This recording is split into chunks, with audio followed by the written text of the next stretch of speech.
Merci beaucoup. Merci Benjamin.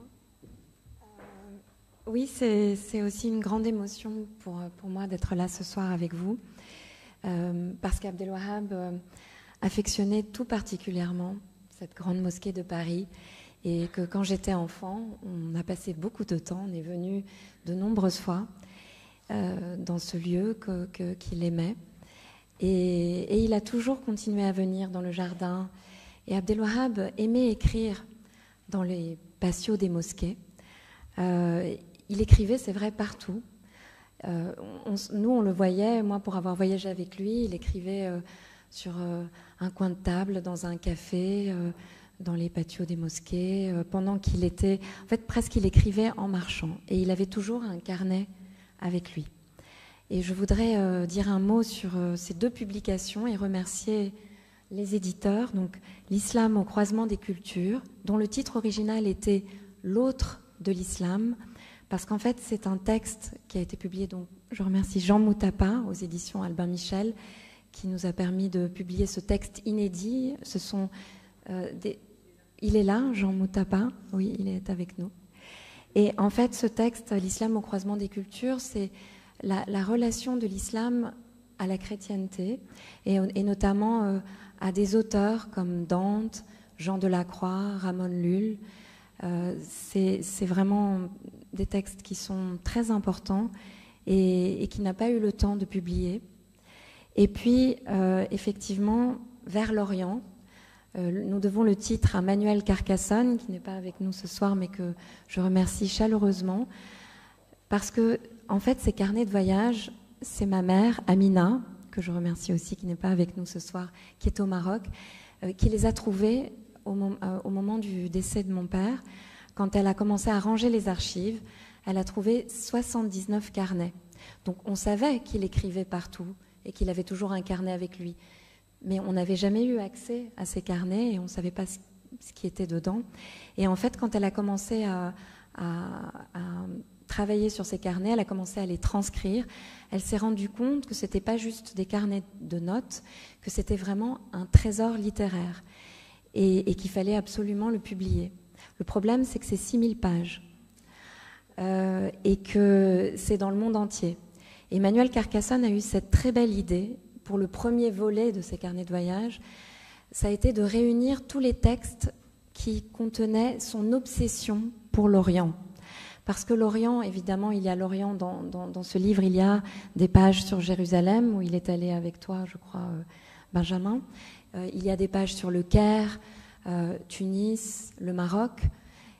Mais il y a aussi des pages sur l'Italie, l'Andalousie, Sarajevo.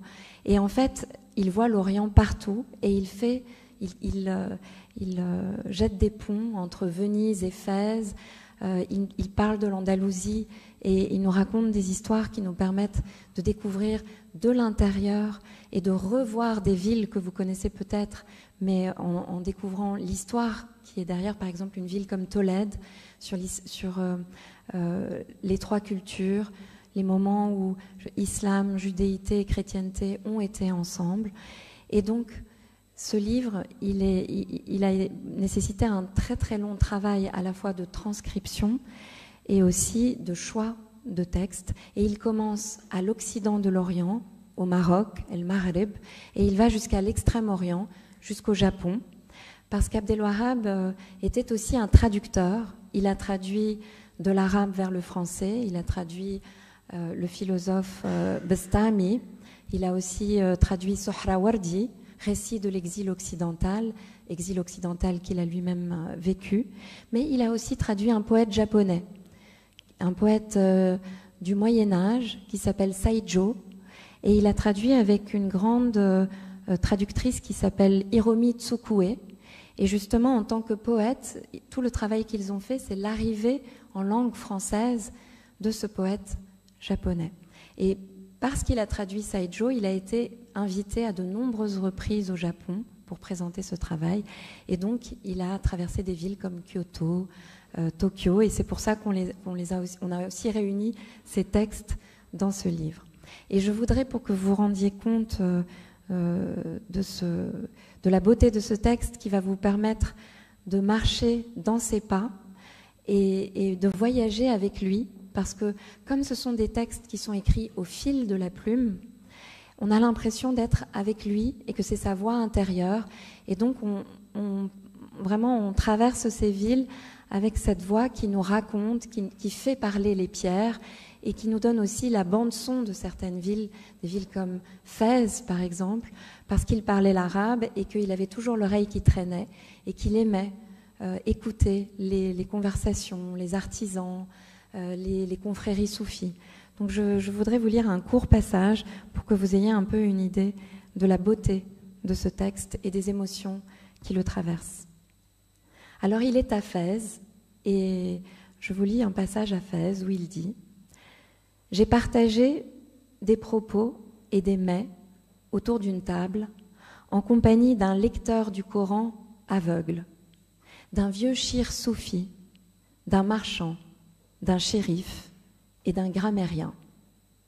Peut-on éviter ce genre de rencontre dans cette ville? Le lecteur aveugle a entonné quelques versets du Saint-Livre avec une voix forte et haute qui le ramasse dans l'effort. Énergie qui lui fait monter le sang au visage, qui lui gonfle les veines jugulaires ainsi qu'une veine apparente sur le front. Ses yeux absents, cachés derrière des lunettes noires, font qu'il se résume à sa voix. Aucune expression sur le visage, c'est un corps entier qui se résume dans sa voix, qui traverse notre assemblée et les murs pour se répandre dans la rue, dans le quartier, pour souffler dans la ville, selon le pacte qui semble la lier en toute éternité à la pérennité du Verbe. Le vieux soufi chanta de sa voix fluette, légère, ondoyante, des poèmes de son père, fondateur de Zaouïa, et des poèmes de Choshtari. Le vieux soufi est un de ces êtres qui semblent flotter dans l'air, ne pas être soumis aux lois de la pesanteur. Barbe blanche, costume propre, très élégant dans sa pauvreté, visage entouré avec précision de son capuchon, yeux bleus, vitreux, très lointains, voilé par une larme qu'il sèche régulièrement avec un mouchoir. Intérieurement, la joie irradie mon cœur, et la larme ne quitte point mon œil. Je chante, rien d'autre que lui n'est en moi, et je suis pleureur. Je pleure quand il est en moi, je pleure quand il me quitte. La larme égalise mes états. Par elle, je scelle le pacte pour ne pas succomber aux variables des états. Les chants qu'il chante ne parlent que de passion, de sentiments amoureux, de séduction, de vin, d'ivresse, mais il est précisé qu'il s'agit d'un vin qui n'est pas fils de la vigne et du raisin. Nous sommes dans le règne de la métaphore, de l'image. On rechausse au plan du divin les jouissances terrestres que le corps goûte avec exaltation, et on les sublime et on voudrait imaginer pour elles des vastitudes autrement plus amples. Merci beaucoup.